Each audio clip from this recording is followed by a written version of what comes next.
हमने अपने spot healing brush को देखा, अभी हम अपने हीलिंग ब्रश को देखेंगे कि किस तरीके से काम करता है। हीलिंग ब्रश का काम वैसा ही ऑलमोस्ट जैसा कि हमारा क्लोन स्टैम्प टूल का काम है, जिसकी शॉर्टकट एस है, जो उसके बिल्कुल नीचे वाले टूल के ग्रुप के अंदर है। हम देखेंगे कि हीलिंग ब्रश किस तरीके से काम करता है। हीलिंग ब्रश को अप्लाई करने के लिए हम किसी भी एरिया की पहले सिलेक्शन लेते हैं। स्ट्रोक का साइज़ मैंने क्लोज ब्रैकेट से थोड़ा सा बड़ा कर दिया। पहले हम उस एरिया की सिलेक्शन लेते हैं जिसको हमने किसी दूसरे एरिया के ऊपर हीलिंग के तौर पे, हीलर के तौर पे इस्तेमाल करना होता है। अब देखिए कि ऑल्ट के साथ जब मैंने जैसे ऑल्ट प्रेस किया तो मेरे कर्सर के ऊपर आप देख रहे हैं कि वो चेंज हो गया, आइकॉन उसका जो स्ट्रोक आ रहा था ब्रश का वो चेंज हो गया। अब मैं क्लिक करूँगा तो ये इसने इस एरिया से सिलेक्शन ले ली। अब किसी भी एरिया के ऊपर जाके मैं इस सिलेक्शन को वहाँ अप्लाई कर सकता हूँ।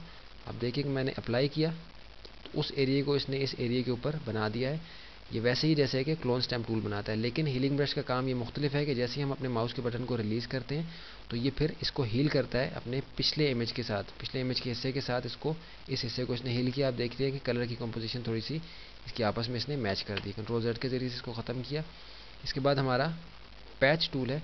पैच टूल किस तरीके से काम करता है, आप देखिए कि पैच टूल में हम पहले उस एरिया की सिलेक्शन लेते हैं कि जहाँ के हमने पैच टूल अप्लाई करना होता है।